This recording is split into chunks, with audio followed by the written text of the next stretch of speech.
नमस्कार, मैं हूं अवनींद्र आशुतोष। आपका बहुत बहुत स्वागत है हमारे खास कार्यक्रम आमने सामने में। फूलों की बात जब होती है तो खुशबू की भी बात होती है, जब कला की बात होती है तो कलाकार की भी बात होती है, जब कविता की बात होती है तो कवि की भी बात होती है। और आप शायद समझ रहे होंगे कि मैं क्या कहना चाहता हूँ, नहीं समझे तो फिर कभी समझ लेंगे, लेकिन सीधा सीधा बता देता हूँ आपको कि हमारे साथ रवि यादव जी हैं, जिनके अंदर अलग अलग प्रतिभा जो है समाहित है। वो कवि भी हैं, कलाकार भी हैं, प्रोड्यूसर भी हैं, डायरेक्टर भी हैं और बहुत अच्छे इंसान भी हैं। ताज़ा उन्होंने उत्तर प्रदेश के जो मुख्यमंत्री हैं अखिलेश यादव जी के बारे में उन्होंने एक बहुत खूबसूरत गीत लिखा है। गीत से भी हम आपको रूबरू कराएंगे, गीत भी सुनाएंगे। लेकिन सबसे जो अहम सवाल है कि कोई कलाकार किसी भी पॉलिटिकल नेता को सपोर्ट क्यों करता है, ये सवाल भी हम करना चाहेंगे। लेकिन सबसे पहले स्वागत करते हैं रवि जी, आपका बहुत बहुत स्वागत है। धन्यवाद सर, मैं आपका धन्यवाद करता हूं कि आपने मुझे यहाँ आने का मौका दिया। धन्यवाद। अभी आप दिल्ली गए, बहुत सारे लोगों ने आपको घेर लिया था, बहुत सारे मीडिया ने आपसे बात की। सबसे पहले बताइए, ये जो रचना है अखिलेश यादव जी के कामकाज को देखते हुए जो आपने लिखा है, मुझे बहुत अच्छा लगा कि आपने एक आदमी की तारीफ की है, क्योंकि विकास की बात करता है वो आदमी। आप क्या कहेंगे? देखिए, जैसा कि आपने कहा कि इस गाने में मैंने वही लिखा जो मैंने महसूस किया, और क्योंकि मैं एक साहित्यकार के तौर पर भी काम करता हूँ, मेरा जो ये अच्छा पॉइंट है। साहित्यकार ने एक राजनीतिज्ञ को समझा। हाँ, लेकिन जरूरत है, क्योंकि देखिए, चाहे साहित्यकार हो, चाहे राजनीतिक लोग हो, या जितने भी इस देश के स्तंभ हैं, उन सबको एक दूसरे को समझने की जरूरत है। और इस बात से आप सहमत होंगे कि हम किसी भी एक वर्ग के बारे में ये नहीं कह सकते कि वहाँ सब सारे बुरे लोग हैं या सारे अच्छे लोग हैं। तो हमें उस अच्छे की तारीफ करनी चाहिए जो अच्छा है, जो बुरा है हमें उसके बारे में बोलना चाहिए। तो मैं क्योंकि यूपी से बिलोंग करता हूँ, और जब ये गीत लिखने का मुझे मौका मिला, तो जो मैंने महसूस किया, आपने क्योंकि गाना सुना है और अभी आप सुनवाने वाले हैं दर्शकों को, मैंने जय जयकार नहीं लिखी, मैंने सिर्फ जिंदाबाद नहीं लिखा, मैंने कोई वोट अपील नहीं की। मैंने वो लिखा जो किसी व्यक्ति के व्यक्तित्व पर मुझे लगा कि ये उन पर सूट करता है। देखिए, आप इस बात को नकार नहीं सकते कि आदरणीय अखिलेश जी जो है वो इस समय यूथ आइकॉन है वहां पर, है ना। और मैंने उसी को आधार बनाकर जो महसूस किया वो मैंने लिखा। रवि जी, पहली प्रतिक्रिया क्या थी अखिलेश जी की? सर, उनकी प्रतिक्रिया से पहले मैं एक अपनी प्रतिक्रिया आपको बता देना चाहता हूं। जिस बात के लिए मैं उनका मुरीद हुआ, गाने मैंने बहुत लोगों पर लिखे हैं, राजनीतिक दलों के लिए गाने में बहुत लंबे समय से लिख रहा हूं, और सिर्फ आदरणीय अखिलेश जी के लिए नहीं, बल्कि मैंने कांग्रेस का भी गाना लिखा है, मैंने बीजेपी का जो इस बार का टाइटल सॉन्ग है यूपी के मन की बात, वो भी मैंने लिखा है। मुझे इस बात की बहुत खुशी हुई कि मेरा ये गाना जब वहां पहुंचा तो पहले किसी के हाथ में ऑडियो लगा, मतलब MP3 जो हम लोग बनाते हैं, बाद में फिर हम लोग वीडियो बनाते हैं, और जब किसी के हाथ लगा तो उन्होंने अपने हिसाब से अखिलेश जी के फोटोज काट कर वो डाले और वीडियो बना के वायरल कर दिया। अब उन्होंने किसी का नाम नहीं डाला कि किसने लिखा है, किसने म्यूजिक दिया है, शान भाई ने गाया, इतने बड़े सिंगर हैं वो। तो ये बात किसी के जरिए मैंने वहां तक पहुंचाई थी, और ये उनका मुझे बड़कपन लगा उनकी तरफ से कि नहीं, ये न्याय ये कहता है कि जिसके नाम से जो चीज है, जिसने जो चीज बनाई है वो उसके नाम से होनी चाहिए। उनकी तरफ से कॉल आया, मतलब मुझे बिल्कुल उम्मीद नहीं थी कि एक छोटा सा गाना, सर बहुत लोग गाने बनाते हैं, मैंने बनाया, कि उसके लिए कोई मुख्यमंत्री लेवल का आदमी किसी एक अजनबी व्यक्ति को, जिसको वो जानता ना हो, सिर्फ इस नाते कि भाई वो उसकी मेहनत थी और बेकार नहीं जानी चाहिए, वहां से मुझे कॉल आ सकता है। उनके यहाँ से कॉल आया, मैं उनको मिलने गया, और वो 15-17 मिनट की एक लंबी मुलाकात थी उनके साथ। मुझे बहुत अच्छा लगा। मैं जरूर ये कह सकता हूँ कि एक कलाकार के तौर पर मैं प्रभावित था कि किसी व्यक्ति ने मेरा गाना किसी और के नाम से जाने से, या उसको बिल्कुल मेरा नाम हट जाने से बचा लिया। मतलब अनायास हुआ ये? जी बिल्कुल।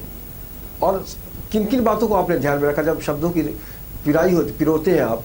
तो आपने जैसा कि कहा कि जिंदाबाद उनकी नहीं की है, जयकार नहीं किया है, और किन किन चीजों को ध्यान रखा? विकास? देखिए, मैं फिर ये दोबारा बात रिपीट होगी साहित्यकार वाली, मैं इमोशंस को बहुत मानता हूँ। जिस भी गीत या जिस भी बातचीत में या जिस भी लेखनी में इमोशंस नहीं होते, जहाँ भावनाएं नहीं होती, वो चीजें कभी आपके दिल को नहीं छूती। इस गाने को जो बाकी लोगों ने भी जो सॉन्ग्स लिखे हैं, यकीनन बहुत अच्छे लिखे हैं, अच्छी मेहनत की है, लेकिन ये गाना इतना ज्यादा हिट होने का शायद एक कारण है कि मैंने कहीं इमोशंस को रखा है। राजनीतिक गानों में भावनात्मक गाने बहुत कम बनते हैं। जैसे मैं आपको एक लाइन, अगर आप इजाजत दें तो मैं सुनाता हूँ। बिल्कुल बिल्कुल। कि मैंने सिर्फ मुख्यमंत्री की जिम्मेदारी तय नहीं की है, मैंने हम सब की जिम्मेदारी तय की है, और यकीनन एक प्रदेश या देश को चलाने के लिए, आगे बढ़ाने के लिए हम सबकी जिम्मेदारी बनती है। कि जैसे मेरी उसमें एक लाइन है, जो पहला अंतरा है कि जिस मिट्टी में हम जन्मे वो अपनी जिम्मेदारी है। वाह। जिस मिट्टी में हम जन्मे वो अपनी जिम्मेदारी है। यूपी अपनी माँ है, माँ की हम पर कर्जेदारी है। क्या बात है, वाह वाह। खाओ कसम के घर घर तक शिक्षा का दीप जलाएंगे। गांव की अंतिम झोपड़ी तक हर सुविधा पहुंचाएंगे। वाह। पड़ी बेड़ियां पांव में, हाँ। पड़ी बेड़ियां पांव में, जितनी यूपी के सब खोल रहा हूं। राहें नए विकास की अब रात और दिन में खोल रहा हूं। अखिलेश यादव बोल रहा हूं। बहुत को तो देखिए, मैंने जिम्मेदारी सबके लिए रखी है कि मुख्यमंत्री की भी जिम्मेदारी है। हम जिस मिट्टी में रवि जी पैदा होते बहुत हैं, काम आएंगे। जिस तरह से आप साहित्यिक टच दे के राजनीतिज्ञ के बारे में बात कर रहे हैं, तो आने वाले दिनों में सबको लिखना पड़ेगा। ओवैसी को भी कभी जरूरत पड़ सकती है, तब क्या करेंगे आप? देखिए, मैं गीत लिखता हूँ, मेरा काम है लिखना, और इसी चुनाव में मैंने अलग अलग पार्टीज के लिए लिखा है। जहां भी मुझको लगेगा। रवि जी, कांग्रेस वाले भी अगर पंक्ति याद हो। हाँ जी, बिल्कुल मुझे याद है। अब जैसे मैं उसी बात पर आ रहा था कि जब भी किसी के लिए लिखने का मौका मिलेगा, अगर मेरा दिल उस बात के लिए मानेगा तो मैं जरूर लिखूंगा। अगर वो सही मुद्दा होगा तो मैं जरूर लिखूंगा। मैंने बहुत सारे सोशल मुद्दों पर लिखा है, कई बार फ्री ऑफ कॉस्ट भी लिखा है, अगर अच्छा लगा है तो। हर काम पैसे के लिए नहीं होता। जो मैंने राहुल जी वाला सॉन्ग जब लिखा, तो राहुल गांधी जी को एक राजनीतिक व्यक्तित्व के तौर से ज्यादा मैंने कहीं एक इमोशनल पक्ष को उसमें मैं लेकर आया हूं। और आप इस बात से सहमत होंगे कि वो राजनीतिक तौर पर जो भी कर रहे हैं उसको टच करने से ज्यादा उनके पिता के साथ जो हुआ, उनकी दादी जी के साथ जो हुआ, मैंने उस इमोशन को महसूस किया कि एक छोटा सा बच्चा कैसा महसूस करता होगा। मैं उसका एक जो अंतरा है मैं देखता हूँ, कोशिश करता हूँ, क्योंकि वो मेरे सारे सॉन्ग्स इतने बड़े सिंगर्स ने गाए हैं कि मैं गाते हुए पहले माफी मांग लेता हूँ, क्योंकि मैं सिंगर नहीं हूँ और जरूर बहुत सारी खामियां, मतलब क्योंकि मैं सिंगर नहीं हूँ तो मैं अच्छा तो नहीं गा पाऊंगा। ये सानुदा बेस तो आप ही है ना, लेकिन सिंगिंग का बेस तो इसमें सानुदा है। लेकिन सबसे बड़ी खेती जो होती है वो किसान ही करता है, और शब्दों की खेती तो आप करते हैं। देखिए, मैंने राहुल जी वाले जो सॉन्ग में है कि इस मिट्टी का रंग अभी तक जिसके खून से लाल है, इस मिट्टी का रंग अभी तक जिसके खून से लाल है, वो इंदिरा गांधी थी, वो मेरी दादी थी। जिसकी लोरी परी कहानी रहती आज उदास है, वो इंदिरा गांधी थी, वो मेरी दादी थी। शाम का वादा करके गए थे, शाम का वादा करके गए थे, लौट कभी ना आए जो। भारत माँ पर प्राण लुटाकर अपना फर्ज निभाए जो, वो मेरे पापा थे, तकनीक के दाता थे, वो मेरे पापा थे, वो युग निर्माता थे। तो इस तरह के 3 अंतरे हैं उसमें, और वो इमोशन आप उसको झुटला नहीं सकते कि मैंने उस बच्चे को देखा जिसके फादर शाम को नहीं लौटे, या जो रवि जी जब बात पिता और फादर की निकल गई है, तो आपकी जो एक रचना थी जिसको कई लोगों ने सुनते ही महसूस किया कि वाकई पिता को लोग समझ नहीं पाते हैं, हम चाहेंगे कि उस रचना को भी आप शेयर जरूर करें यहाँ पे। जी, मैं वो वैसे पढ़ के सुना देता हूँ उसका मुखड़ा, क्योंकि मैं उसको शायद उतना अच्छा नहीं गा पाऊंगा। चलेगा, बहुत बहुत कमाल की पंक्तियां हैं। पिता और पुत्र का जो रिश्ता है, माँ के बारे में बहुत कुछ लिखा जाता है, लेकिन पिता का एक खास रिश्ता होता है बच्चों के साथ। तो वो चाहते हुए भी कभी बहुत खुलकर नहीं शो करता, उनको लगता है बच्चे बिगड़ जाएंगे, क्योंकि बाप को थोड़ा होता है कि उसका दबदबा होना चाहिए कि जब तक मैं पापा नहीं था, बाबूजी आपको समझा नहीं था। जब तक मैं पापा नहीं था, बाबूजी आपको समझा नहीं था। बहती थी बर्फ के नीचे नदी, मैं मगर गहराई तक डूबा नहीं था। आपकी वो झिड़कियां बन गईं मंजिलों की सीढ़ियां। बाबूजी फिर याद आए बाबूजी। हम जब खुद पिता बनते हैं, या हम जब माँ और बाप बनते हैं, तब हम अपने माँ बाप को समझना शुरू करते हैं। और इन दिनों क्या चल रहा है? रवि यादव जी बहुत सारी फिल्में की प्लानिंग कर रहे हैं, सीरियल्स तो बनाते ही रहते हैं। आजकल बताइए क्या क्या क्या चल रहा है? सर मेरी 2 फिल्में हैं जिनकी स्क्रिप्ट पर हम काम कर रहे हैं, और मैं क्योंकि बतौर प्रोड्यूसर भी काम करता हूं, मेरा जो रोजी रोटी चलती है वो गाने लिखने से नहीं चलती, मेरी रोजी रोटी एज एन एक्टर में काम करता हूं उससे चलती है। परिवर्तन ही सृष्टि का नियम है, और कहा जा सकता है कि परिवर्तन के आसपास अगर आप अपने आप को पाते हैं तो कोशिश जरूर कीजिएगा कि दूर तक देखें। फिलहाल वक्त है एक छोटे से ब्रेक का। ब्रेक के बाद हम रवि यादव से बातचीत जारी रखेंगे। मुंबई के नगर सेवकों, हो जाइए होशियार। आ रहे हैं हम आपसे लेने हिसाब। जनता को दीजिए अपना रिपोर्ट कार्ड। हर वार्ड का हम लेंगे जायजा। देना होगा आपको हर सवालों का जवाब। वार्ड एक्सरे सिर्फ इन 24 न्यूज पर।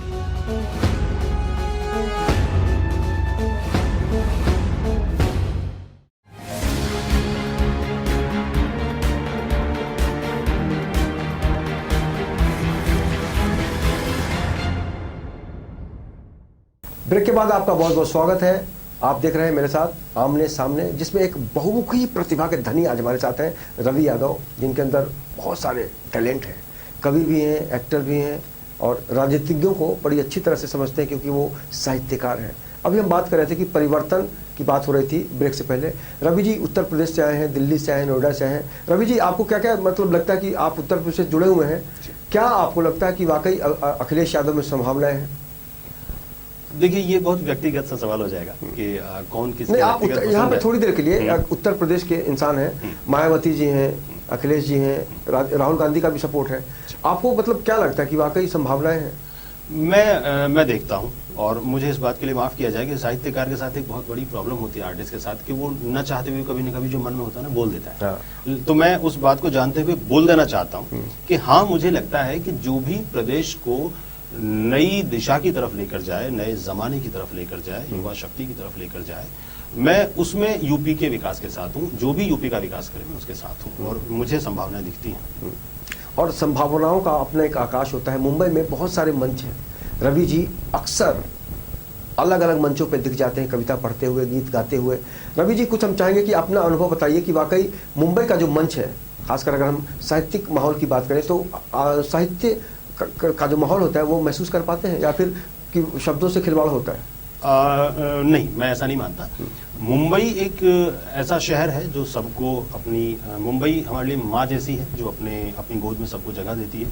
जहाँ तक साहित्यिक वातावरण का सवाल है, मैं ये पाता हूँ कि हर शनिवार इतवार को इस शहर में अनगिनत आयोजन होते हैं जो कहीं ना कहीं साहित्य और कला से संबंधित होते हैं, और बैठकियां होती हैं, गोष्ठियां होती हैं। हर शनिवार इतवार को कम से कम 4, 5, 6 जगह से जरूर ये कहीं ना कहीं आमंत्रण होता है कि हम लोग जाएं, कविताएं पढ़ें। मैं इस बात को बहुत सकारात्मक रूप में लेता हूं, और मैं मानता हूं कि इस मुंबई की भागदौड़ में भी लोग साहित्य के लिए वक्त निकालते हैं। ये बहुत खुशी की बात है, और मुझे इस बात का गर्व है कि मैं उन सबके बीच में कहीं ना कहीं मुझे उन सबका आशीर्वाद मिलता है। ये बातचीत तो चलती ही रहेगी। हम युवाओं के बारे में पूछेंगे कि रवि जी का कैसा अनुभव, कि युवा प्रतिभा जो है उसको ये कैसे देखते हैं या महसूस करते हैं। फिलहाल कुछ रचनाएं सुनते हैं रवि जी से, क्योंकि रवि जी कविता भी हो जाए तो मजा आएगा, या नज्म हो जाए, गजल हो जाए, जैसी आपकी इच्छा। हाँ सर, मैं ज़रूर अपनी कुछ रचनाएं, एक तो मतलब उसको मैंने भी 8-10 दिन पहले ही कुछ लाइंस लिखी थी, तो वो एक गीत है जिसको मैं ज़रूर कंप्लीट करूंगा। उससे पहले मैं दर्शकों को याद दिलाना चाहूँगा कि जब भी हम छाँव की बात करते हैं, धूप की बात करते हैं, तो इसके आगे पीछे शायद कोई शब्द लगा हुआ नहीं पाते हैं, लेकिन रवि जी ने एक कविता संग्रह तैयार की है जिसका नाम ही है बूढ़ी धूप। चलिए रवि जी, बूढ़ी धूप का मतलब समझाइए सबसे पहले, और उसके बाद हम ये सफर जारी रखेंगे कविताओं का। सर, मैं बहुत खुशनसीब हूँ कि बूढ़ी धूप जो मेरा पहला काव्य संकलन है, उस पर आदरणीय, महान, सम्माननीय, अनुकरणीय हमें श्री गोपाल दास नीरज जी का आशीर्वाद मिला। उन्होंने उसकी भूमिका लिखी, और इस शब्द को लेकर जब उनसे भी बात हुई तो उन्होंने कहा कि बेटा आपने बूढ़ी धूप क्यों रखा है इसका नाम। बूढ़ी धूप, अगर आप इजाजत दें तो मैं वो नज्म सुना देता हूँ जिसकी वजह से मैंने बूढ़ी धूप रखा, और आप उसका मतलब समझ जाएंगे कि तुम संग थे तो कैसे कुलांचे भरती थी किसी हिरनी सी ये धूप। तुम संग थे तो कैसे कुलांचे भरती थी किसी हिरनी सी ये धूप, दिन शुरू भी ना होता था कि बस गुजर जाता था। वाह, दिन शुरू भी ना होता था कि बस गुजर जाता था। बेताब सी रहती थी गोया सुबह की गोद से निकलकर शाम के दामन में समाने को। वाह, बेताब सी रहती थी गोया सुबह की गोद से निकलकर शाम के दामन में समाने को। वक्त के बेदर्द हाथों ने अब जब मुझसे छीन लिया है तुमको, वक्त के बेदर्द हाथों ने अब जब मुझसे छीन लिया है तुमको, तो कैसी बीमार सी रहती है, कैसी ठहर ठहर कर चलती है। वाह, तुमसे बिछड़ कर देखो कैसी सठिया सी गई है धूप, आहा, तुमसे बिछड़ कर देखो कैसी सठिया सी गई है धूप, तुमसे बिछड़ कर देखो कैसी बुढ़ा सी गई है धूप, कि दोपहर से शाम का सफर, कि दोपहर से शाम का सफर कई मर्तबा कई सदियों में तय करती है आहा, ये बूढ़ी धूप। बिल्कुल सटीक। बूढ़ी धूप एक विरह का प्रतीक है कि कई बार हम कहते हैं ना कि दिन नहीं ढल रहा है, हाँ। दिन इतना लंबा हो गया जैसे कोई सदी हो, दिन हाँ। तो वही 12 घंटे का होता है। तो मैंने उस संदर्भ में इसको बूढ़ी धूप लिखा है। चलिए, आपने नीरज जी की बात की, अब चलते चलते हमें ये भी बताइए इस सफर में चलते चलते कि और कौन कौन से ऐसे साहित्यकार रहे हैं जिनको आपने बहुत इंजॉय किया। साहित्यकारों का आशीर्वाद तो मेरे साथ रहा हमेशा, और मुझे जब भी कहीं मौका मिला, मैं जिस भी शहर में जाता हूँ, जिस साइड में जाता हूँ, तो मैं फोन कर करके आशीर्वाद लेने जाता हूँ। देखिए, हम बहुत छोटे हैं, हम अभी उस रास्ते की शुरुआत में हैं जहाँ मील के पत्थर हैं, जहाँ एक से एक बड़ा नाम है। तो मुझे बहुत खुशी हुई थी जब मेरी आदरणीय गुलजार साहब से मुझको इस मेरी किताब पर उनका आशीर्वाद मिला था। मैं चाहता था कि सर उसकी भूमिका लिखें, लेकिन क्योंकि वो व्यस्त हैं और मेरे जैसे मुझे लगता है करीब 100 लोग तो दिन में उनको अप्रोच करते होंगे, तो ये संभव नहीं है। तो मैंने उनको एक छोटा सा मेल डाला था, और देखिए ये उनका बड़कपन है, ये उनकी महानता है कि उन्होंने पलट के फ़ोन किया। भले ही उन्होंने असमर्थता जताई कि भाई मैं लिख नहीं पाऊंगा, लेकिन उन्होंने कहा कि रवि, मैंने आपको पता है क्योंकि कॉल मैंने आपको क्यों किया, ताकि आपने जो हौसला किया, मेरे पास उन तक पहुंचने का मैं कोई जरिया यूज नहीं करना चाहता था। मुंबई में रहते हुए रिलेशन टू रिलेशन में जा सकता था, मैंने सीधा उनको मेल किया और मैंने एक छोटी सी नज्म उनको भेजी थी, अगर आप इजाजत दें तो वो सुना दो, जिसके जवाब में उन्होंने मुझे कॉल किया था कि, और ये सच है, मैं उनको उस रूप में देखता हूँ, मेरी नजर में उनका बहुत सम्मान है कि न मालूम हिमाकत है कि हिम्मत है, न मालूम हिमाकत है कि हिम्मत है, यूं सूरज के दरवाजे तक आना मुझ अध जले से चिराग की। न मालूम हिमाकत है कि हिम्मत है, यूं सूरज के दरवाजे तक आना मुझ अध जले से चिराग की। मैं ये सोचकर आपके सजदे में हूँ, मैं ये सोचकर आपके सजदे में हूँ, जो मुस्कुरा दिए आप तो समझ जाऊंगा मैं। क्या बात है। जो मुस्कुरा दिए आप तो समझ जाऊंगा मैं, गर न हो सकी हासिल मुझको नजरे करम आपकी, तो उम्र भर अपने हौसले पे मुस्कुराऊंगा मैं। क्या बात है रवि जी, वाह वाह। तो ये इसके बाद सर का बहुत कॉल आया बहुत अच्छे। और उन्होंने जो दुआएं दी, जो कहा कि रवि ये हौसला बेटा आप जिंदा रखिएगा। तो जब भी किसी भी साहित्यकार से मौका हिम्मत से मिलता ज्यादा हौसला शब्द ने असर डाला। है। जी जी, तो फिर बिल्कुल, और गुलजार साहब का आशीर्वाद मिलना बहुत बड़ी उपलब्धि है। मेरे जब बड़े लोगों का आशीर्वाद मिलता है, जैसे गुलजार साहब का नाम लिया आपने, नीरज जी का आशीर्वाद लिया, तो क्या आपको लगता है कि वाकई आप भी उस लेवल तक या उससे आगे जाएंगे? ये सोच तो रहती होगी। देखिए, सोचना बुरी बात नहीं होती, लेकिन कोई एक दो किताब लिखने से कोई आदरणीय गुलजार जी नहीं हो सकता, 2 4 10 20 कविताएं या गीत लिखने से कोई आदरणीय नीरज जी नहीं हो सकता। ये लोग इतने बड़े हैं, इतने मतलब जहां पर ये लोग बैठे हैं, आप इस रूप में देखिए कि आज मेरा एक गाना हिट हुआ और मैं जो उसकी खुशी महसूस करता हूं, तो मैं अंदाजा इनके कद और इनकी ऊंचाई का लगाता हूं कि जिनके 100 गाने हिट हैं, जिनकी किताब नहीं किताबें हिट हैं, वो कहां खड़े हैं और हम कहां शुरुआत कर रहे हैं। तो उनको छूना भी हमारे जैसों के लिए संभव नहीं है। हमारे लिए यही खुशी की बात है कि इन लोगों को हम कभी छू पाए। जैसे आदरणीय रविंद्र जैन जी जब जीवित थे, तो उनके लिए 2-3 बार गाने लिखने का मौका मिला और उनके साथ बैठ, अब वो इस दुनिया में नहीं है, मैं जब भी कभी याद करता हूं तो मैं इस बात से खुद को गौरवान्वित महसूस आपके करता हूं। दद्दू, हम दादू बोलते थे सब उनको प्यार से, तो हमने उनको छुआ। वो मतलब वो जो एहसास है ना कि हम इतने महान लोगों को छू पाए, हमारे लिए इतना ही बहुत है, और ये कहीं ना कहीं हमारी खुशनसीबी जैसा है। मैं इस बात पर अगर आप कहें तो मैं एक जो 4-5 दिन पहले मैंने 2 लाइनें लिखी थी, मैं वो आपको सुनाता हूँ कि आज भले ही खामखा हूं, ये मेरा गीत है आने वाला। आज भले ही खामखा हूं, कल बड़ा जरूरी हो जाऊंगा। आज बना लो ख्वाहिश वरना कल मजबूरी हो जाऊंगा, वाह। कल मजबूरी हो जाऊंगा। झुक कर मिलना छोटा दिखना मेरे है इखलाक मगर, क्या बात है। झुक कर मिलना छोटा दिखना मेरे है इखलाक मगर, तुम जो हुए मगरूर तो मैं भी, तुम जो हुए मगरूर तो मैं भी रंग मगरूरी हो जाऊंगा। आज बना लो ख्वाहिश वरना कल मजबूरी हो जाऊंगा, वाह। कल मजबूरी हो जाऊंगा। बिल्कुल। और कभी कभी ये महसूस होता है कि हमारा भी कोई गॉड फादर होता। रवि जी, आपका बैकग्राउंड बिल्कुल अलग थलग सा रहा है, लेकिन आपने अपने आप को इतना डेवलप किया, चाहे वो अभिनय का क्षेत्र हो, लिखने का क्षेत्र हो, साहित्य का, इसमें जो सबसे बड़ी जो विधा है आपके हिसाब से, आपको सबसे ज्यादा मजा किसमें आता है? देखिए, मजा लिखने में आता है और लिखने में भी कविताएं लिखने में आता है, ठीक है। उसके अलावा जो बाकी जितनी चीजें हैं वो सब घर चलाने का जरिया है, जिंदा रहना। तकलीफ तो उसमें होती है ना, प्रोडक्शन में? हाँ, मैं हालांकि इंजॉय करता हूँ उसको, क्योंकि मैं थोड़ा सा ऑर्गेनाइज्ड व्यक्ति हूँ, तो मुझे वो, लेकिन हाँ, मैं जैसे ही थोड़ा सा लंबा शेड्यूल चला जाता है ना बिजनेस में, तो मुझे लगने लगता है कि मैं कविताएं, जैसे अभी मैं यूपी दिल्ली बहुत जगह चक्कर मार गया, तो मैं सच में, मुझे लगता है कविताएं कचोटने लगती है, भाई कहाँ हो, बहुत दिन से मिले नहीं हो, बिजी हो। तो बिजनेस में मैं बड़ा खुशनसीब हूँ कि मेरे पास अच्छा पार्टनर है मयूर, तो वो काफी हिस्सा संभाल लेता है। मैं उसको बोलता हूँ, यार मेरा भी लिखने विखने का माने तुम देख लो।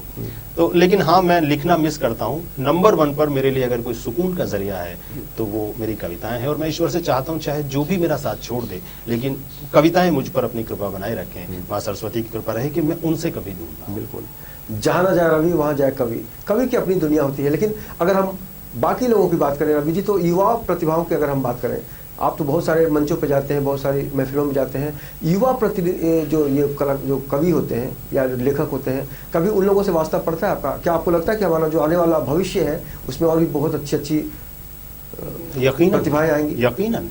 देखिए, सब देखिए, जो लोग बहुत ऊपर तक नहीं पहुंचे, इसका मतलब ये नहीं कि वो काबिल नहीं थे। जो लोग बहुत ऊपर पहुंचे, इसका मतलब ये नहीं कि वो सारे बहुत काबिल थे, ठीक है।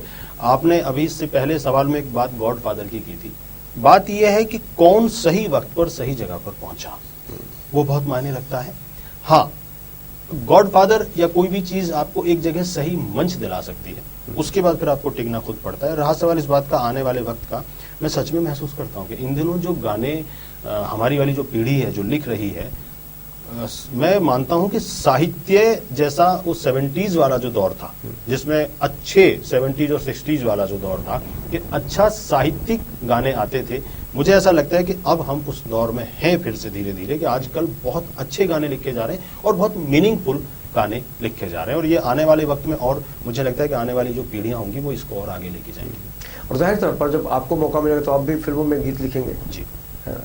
तो आज के जो म्यूजिक वाले लोग हैं, आपको याद होगा हमारे ज़माने में, आपके ज़माने में या कुछ और पहले, एक कलाकार का नाम होता था, चाहे म्यूजिक डायरेक्टर हो, कोई बड़ा सिंगर हो, कोई गीतकार हो। आज उसकी कमी महसूस होती है। इसके पीछे कुछ कारण मानते हैं आप? आज सिर्फ गाना बजता है मार्केट में, ये हाईलाइट नहीं किया जाता किसने लिखा है, इसको तो मानते होंगे आप? मैं देखिए मानता हूँ कि पहले लिरिक्स हावी होता था, गीत जो होता था उसके अनुसार म्यूजिक होता था। अभी म्यूजिक हावी है, शब्द अगर उसमें कुछ नहीं भी है तो लारा लारा करके भी आप वहां पर काम चला सकते हैं, जबकि पहले ये था कि लिरिक्स जो है वो मायने रखता था। तो ये मैं मानता हूँ, हो सकता है ये म्यूजिक बहुत सारे लोगों की पसंद है, तभी देखिए वो कोई भी चीज हिट तभी होती है जब लोग उसको पसंद करते हैं। तो मुझे ये लगता है कि वो कहीं ना कहीं म्यूजिक ज्यादा हावी है। हमारा अच्छा दौर वो तभी रहेगा जब हम गीत हावी हो, म्यूजिक उसके अनुसार जैसा। और ये भी आप बताइए कि वाकई मुंबई में काफ़ी सारे लोग आते हैं दूर दूर से, कुछ लोग भटक भी जाते हैं, कुछ कलाकार बनने आते हैं, लेकिन बाद में पता चलता है वो पॉलिटिक्स में चले गए हैं, कुछ लोग राइटर बन गए हैं। आप उन लोगों को क्या कहेंगे जो गीतकार बनना चाहते हैं, कवि बनना चाहते हैं, दूर दूर से मुंबई आना चाहते हैं? देखिए, पहली बात तो मैं खुद को इतना बड़ा नहीं मानता कि मैं किसी को सलाह दूं, लेकिन एक इंडिविजुअल, एक इंसान के तौर पर, और क्योंकि मैं कुछ वक्त से मुंबई में हूं, तो उस आधार पर जितना मेरा तजुर्बा है, हम सबके अपने अपने तजुर्बे हैं, हम उसके आधार पर बात करते हैं। सिर्फ अच्छा लिखना ही इस बात की गारंटी नहीं हो सकता कि आप सफल हो जाएंगे। जो भी लोग आते हैं, बिल्कुल आए, बिल्कुल कोशिश करें, लेकिन जिन लोगों के साथ मुकाबला है, चाहे वो गीतकार हो, चाहे वो एक्टर हो, चाहे वो प्रोड्यूसर हो, और ये हर फील्ड में लागू होता है, हमारी बिल्कुल। फिल्म लाइन के अलावा भी जो बाकी लोग हैं, आपको ये कहीं ना कहीं मान के चलना होगा कि उनके साथ मुकाबले के लिए क्या हम तैयार हैं। मुकाबला सिर्फ राइटिंग का या हमारी प्रतिभा का नहीं, जो पीआर है, जो लोगों से मिलना जुलना है, जो जिंदगी से लड़ने का तरीका सलीका जो हम अपना तय करते हैं, क्या हम उसमें भी उनके बराबर खड़े हैं। इन सारी चीज़ों को तोल कर नाप कर हम खुद बेहतर समझते हैं कि हम किस में बहुत अच्छे हैं और हम किस में अच्छे नहीं हैं। हम उन सारी चीज़ों को ध्यान में रख के अगर अपनी लड़ाई लड़ते हैं तो काफ़ी हद तक हमारे चांसेस बढ़ जाते हैं कामयाब होने के। बहुत बहुत अच्छे तरीके से आपने समझाने की कोशिश की है। वाकई रवि का मतलब ही होता है सूर्य। फिलहाल आपसे बात करने के लिए आपका बहुत बहुत शुक्रिया रवि, और शुभकामनाएं कि आप आने वाले दिनों में भी बहुत कुछ शब्दों के जरिए पढ़ते रहें, रथ पे सवार होकर लिखते रहें। और आज के लिए बहुत बहुत शुक्रिया। तो आमने सामने में रवि यादव से आज की बातचीत इतना ही। कल हम फिर मुलाकात करेंगे किसी अलग शख्स के साथ। तब तक नमस्कार।